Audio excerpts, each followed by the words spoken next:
হাসিনা পরবর্তী বাংলাদেশে কি গড়ে তোলা হচ্ছে জঙ্গি ঘাঁটি? ঢাকায় সক্রিয় হচ্ছে লস্করে তৈবা। পাকিস্তান ও চীনের সঙ্গে সখ্যতা গড়ে তুলে ভারতের বিরুদ্ধে কি বড়সড় চক্রান্তের রূপরেখা তৈরি করছে এই বাংলাদেশ?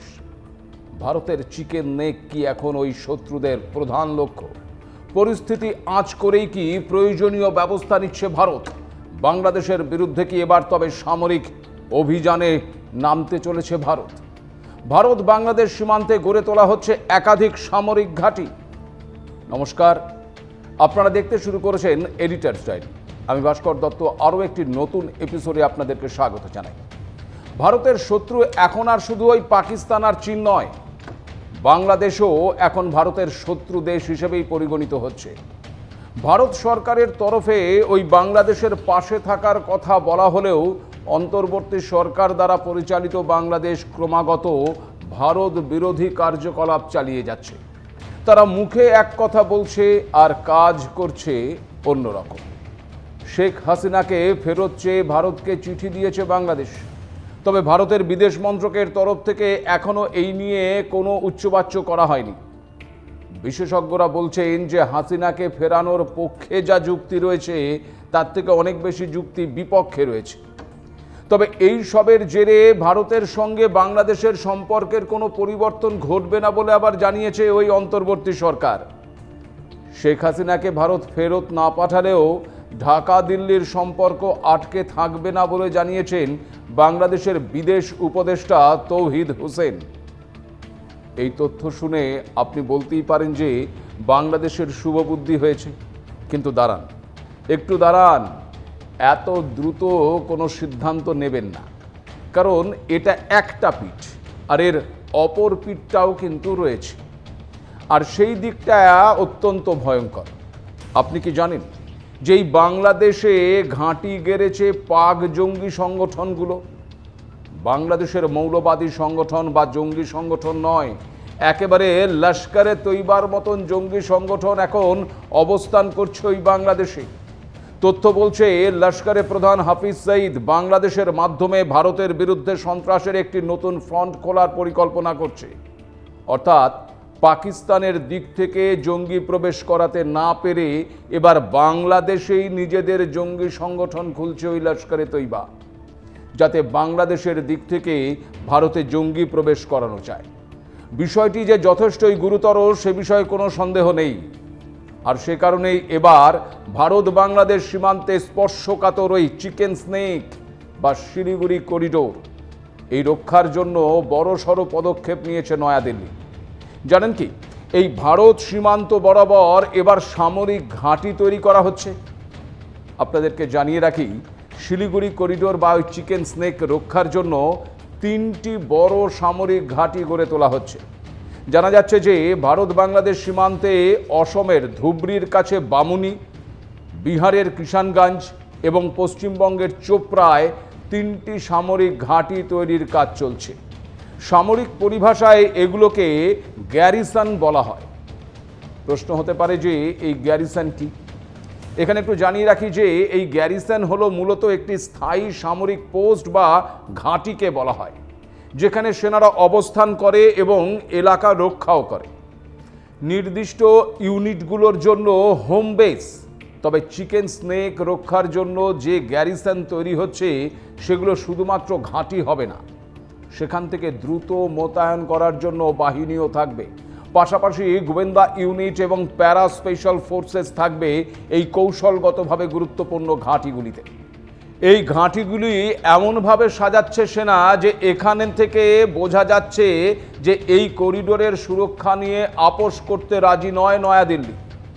বলে রাখা ভালো যে 22 কিলোমিটার চওড়া এই চিকেন স্নেক ভারতের নিরাপত্তার দিক থেকে অত্যন্ত সংবেদনশীল এলাকা। পশ্চিমবঙ্গের ম্যাপের দিকে যদি আমরা একটু নজর রাখি তাহলে দেখা যাচ্ছে যে একেবারে উত্তরের একটি সরু ভূখণ্ড রয়েছে, যা অনেকটা ওই মুরগির গলার মতোই সরু। সে কারণে একে এই চিকেন স্নেক বলা হয়। আবার ওই এলাকাটি ভারতের মূল ভূখণ্ডকে উত্তর পূর্বের রাজ্যগুলোর সঙ্গে যুক্ত করেছে এবং এটি ওই শিলিগুড়ি শহরের পাশ দিয়ে গেছে বলেই একে আবার শিলিগুড়ি করিডোরও বলা হয়। এই শিলিগুড়ি শহরের একটা বড় ইতিহাস রয়েছে। অনেকেই জানেন না যে শিলিগুড়ির নাম আগে শিলিগুড়ি ছিল না।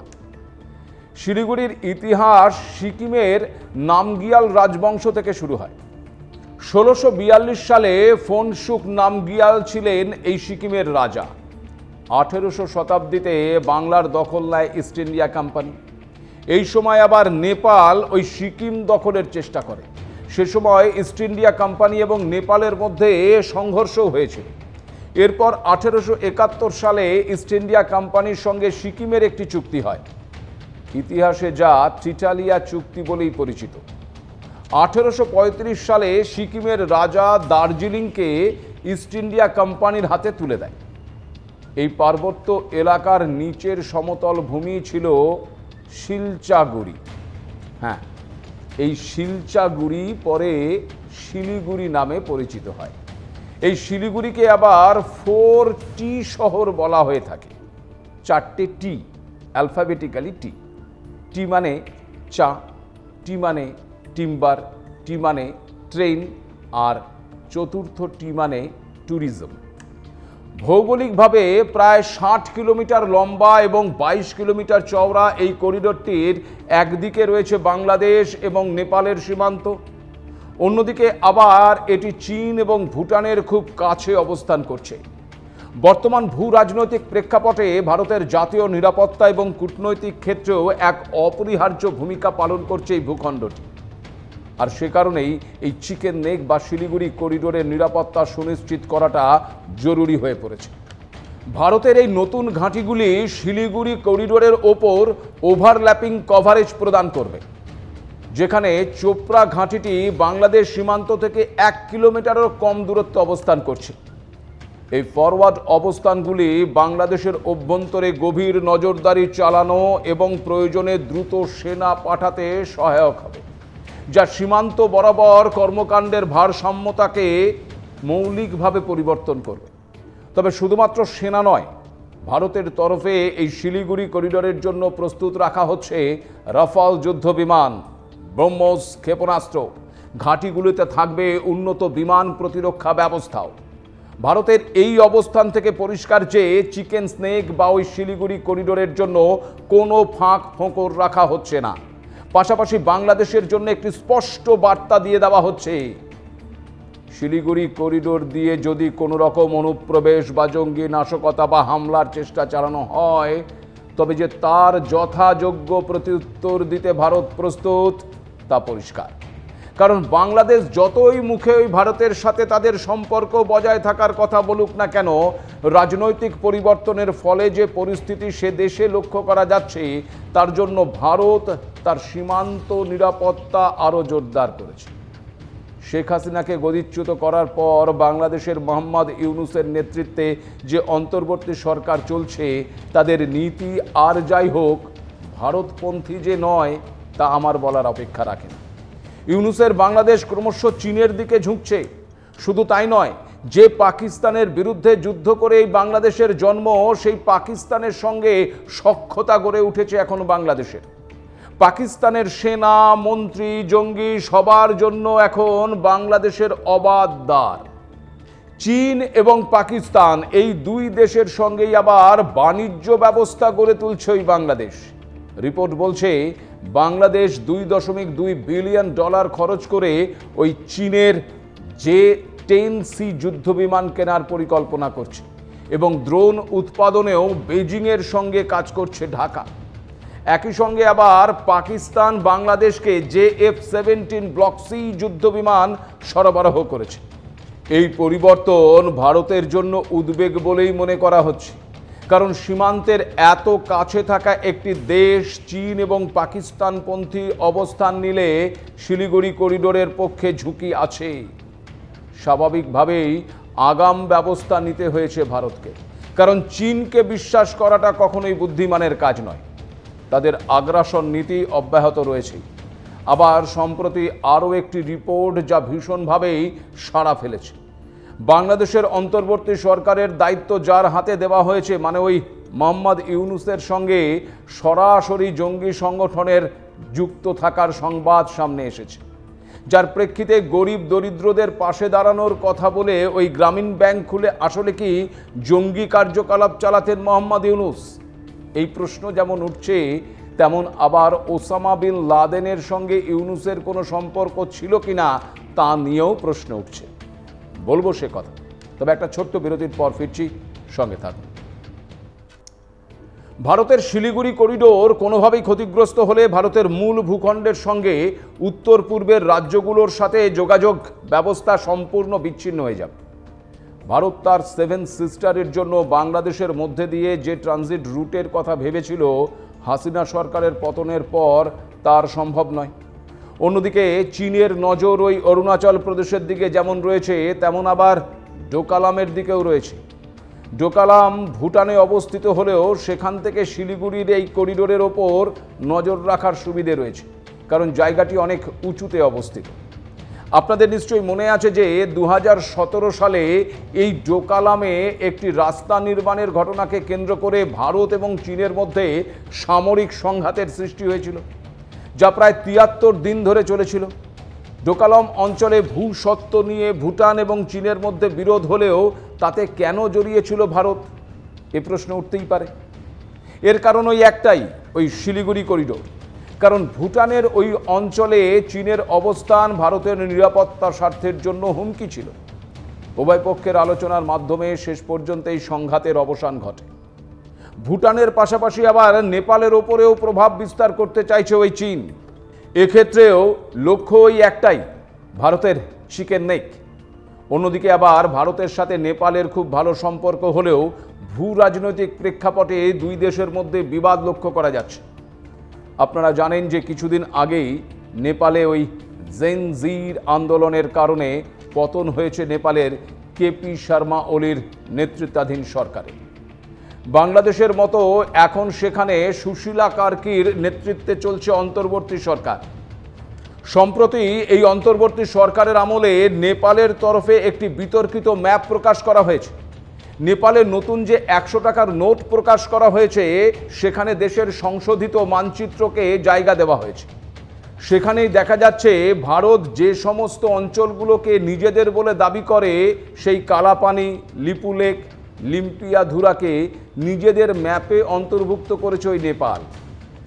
সেই নোটে আবার প্রাক্তন গভর্নর মহাপ্রসাদ অধিকারীর স্বাক্ষরও রয়েছে। তারিখ অনুযায়ী দেখা যাচ্ছে যে নোটটি 2024 সালে ইস্যু করা হয়েছে।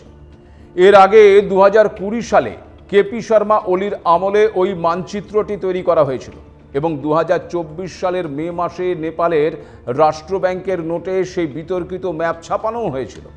সেই সময়েও এই ঘটনার তীব্র আপত্তি জানিয়েছিল ভারত।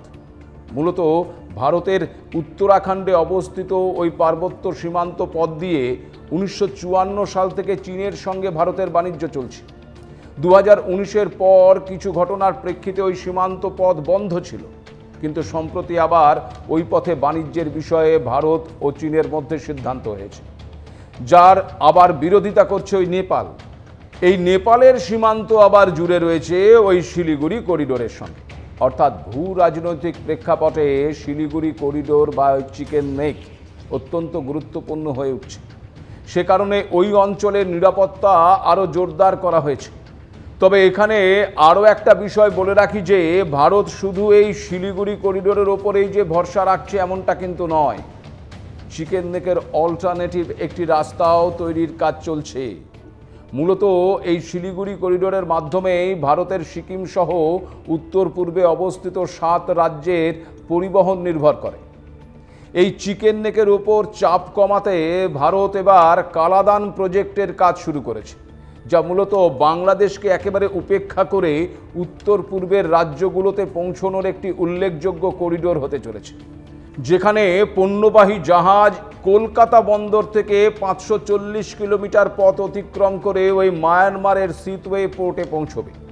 এরপর সিতওয়ে পোর্ট থেকে কালাদান নদীর মাধ্যমে আরও 158 কিলোমিটার পথ পেরিয়ে যাবে, পলেটুয়াতে গিয়ে পৌঁছবে। আর সেখান থেকে 62 কিলোমিটার সড়ক পথে পণ্য পৌঁছে যাবে একেবারে মিজোরামে। এই প্রজেক্টেরই নাম দেওয়া হয়েছে কালাদান প্রজেক্ট। বাংলাদেশের ওপর ভরসা না করার জন্যই মূলত ভারতের এই পরিকল্পনা। কারণ যেভাবে বাংলাদেশের রাজনৈতিক পরিবর্তন ঘটছে তাতে প্রতিবেশী এই দেশটিকে বিশ্বাস করা কঠিন হয়ে দাঁড়াচ্ছে। সম্প্রতি আরও বাংলাদেশের সংবাদ মাধ্যমের একটি রিপোর্ট যা ভীষণভাবেই সাড়া ফেলেছে। বাংলাদেশের অন্তর্বর্তী সরকারের দায়িত্ব যার হাতে দেওয়া হয়েছে সে মোহাম্মদ ইউনূসের সঙ্গে সরাসরি আবার ওই জঙ্গি সংগঠনের যুক্ত থাকার সংবাদ সামনে এসেছে। গত একটি এপিসোডে মোহাম্মদ ইউনূসের সঙ্গে জঙ্গি সংগঠন আল কায়েদার যোগাযোগের রিপোর্টের বিষয়টি সামান্য তুলে ধরেছিলাম। আপনারা অনেকেই বিষয়টি বিস্তারিত জানতে চেয়েছেন, কারণ অনেকেই বুঝতে পারছেন না যে শান্তির নোবেল প্রাপক মোহাম্মদ ইউনূস কিভাবে জঙ্গি হতে পারে। তুরি মানে কোনো জঙ্গি সংগঠনের সঙ্গে তিনি যুক্ত থাকতে পারেন।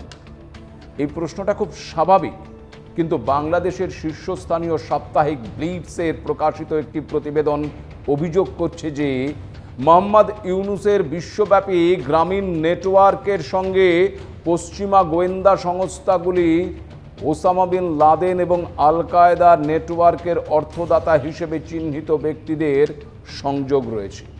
এর প্রেক্ষিতে ওই প্রতিবেদনে ইউনূসের বিরুদ্ধে রীতিমতো আন্তর্জাতিক আর্থিক তদন্তের আহ্বানও জানানো হয়েছে।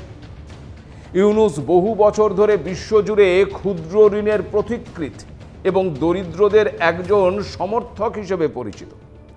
কিন্তু ব্লিটসের প্রতিবেদনে উঠে এসেছে এক অন্ধকার বাস্তব চিত্র, যেখানে বলা হয়েছে ইউনূসের বিস্তৃত গ্রামীণ সাম্রাজ্যের সঙ্গে পশ্চিমা গোয়েন্দা সংস্থাগুলি ওসামা বিন লাদেন এবং আল কায়েদার অর্থদাতা হিসেবে নামকরণকারী ব্যক্তিদের যোগাযোগকারী একটি জাল। 2023 সালের মার্চ মাসে ওয়াল স্ট্রিট জার্নাল সিআইএর তথ্যের ভিত্তিতে আল কায়েদার অর্থদাতাদের একটি তালিকা প্রকাশ করে, যেখানে মোহাম্মদ আব্দুল লতিফ জামিলের নাম উঠে আসে। সৌদির ব্যবসায়ী এই জামিল আবার মোহাম্মদ ইউনূসের গ্রামীণ মাইক্রোফিন্যান্স সংস্থার বোর্ড মেম্বার। গ্রামীণ জামিল মাইক্রোফিন্যান্সের নামে ওই মোহাম্মদ ইউনূসের সঙ্গে যৌথ উদ্যোগে ব্যবসা শুরু করেন। তুরস্কেও এই সংস্থার ব্যবসা রয়েছে, যার সদর দপ্তর আবার দুবাইয়ে। ব্লিটসের প্রতিবেদনটি বলছে 2001 সালের 11 সেপ্টেম্বর আমেরিকার ওয়ার্ল্ড ট্রেড সেন্টারে হামলার মূল চক্রী ওই ওসামা বিন লাদেনের অন্যতম অর্থ প্রদানকারী ছিলেন এই জামিল। 9/11 হামলার শিকার ব্যক্তিদের পরিবার এই জামিলের বিরুদ্ধে ইতিমধ্যে মামলাও করেছে। ব্লিটসের প্রতিবেদনে আরও বলা হয়েছে যে বাংলাদেশেও গ্রামীণ ব্যাংকের আর্থিক কেলেঙ্কারির তদন্ত শুরু হলেও পরে তা বন্ধ হয়ে যায়। এখানেই শেষ নয়, ইউনূসের গ্রামীণ ব্যাংকের সঙ্গে আন্তর্জাতিক মানব অঙ্গ পাচার চক্রেরও ঘনিষ্ঠ যোগ রয়েছে বলে অভিযোগ রয়েছে। গ্রামীণ ব্যাংকের ঋণ মেটাতে না পারলে অঙ্গ বিক্রি করতেও হতো, এমনটাও অভিযোগ করছে ওই প্রতিবেদনটি। ভাবতে পারছেন? যদিও বলা ভালো যে মোহাম্মদ ইউনূস বা তার দপ্তরের তরফ থেকে কেউ এখনো এই অভিযোগ নিয়ে কোনো প্রতিক্রিয়া দেয়নি, কিন্তু যদি এই অভিযোগ সত্যি হয় তবে কাকে বাংলাদেশের দায়িত্ব দেওয়া হয়েছে বুঝতে পারছেন? এমন ব্যক্তি ভারতের বিরুদ্ধে যে কোনো ধরনের চক্রান্ত করতেই পারে, তার আশঙ্কা কিন্তু থেকেই যাচ্ছে। আর সে কারণেই ভারতের সব দিক থেকে প্রস্তুত থাকা এখন ভীষণভাবেই জরুরি। বাংলাদেশ আর আমাদের খুব একটা প্রতিবেশী দেশ নয়, পার্শ্ববর্তী দেশ, এভাবেই বলাটা বোধহয় অনেক বেশি শ্রেয়। আজ এ পর্যন্তই। নমস্কার।